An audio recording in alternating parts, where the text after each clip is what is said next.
18 вагонов помощи. Узбекистан направил Таджикистану муку и антисептики. Сегодня в Душанбе прибыл грузовой состав с гуманитарной помощью, которая направлена Таджикистану правительством Узбекистана. В Таджикистан прибыл состав из 18 вагонов.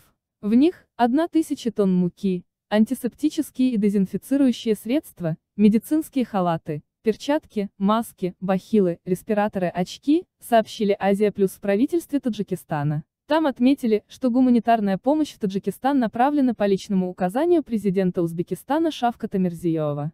Встречать состав вышли вице-премьер страны Азим Ибрахим и глава Минздрава Насим Алимзода.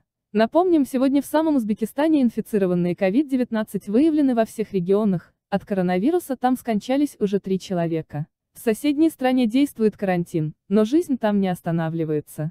Фермеры и дихкане начали сельскохозяйственные работы.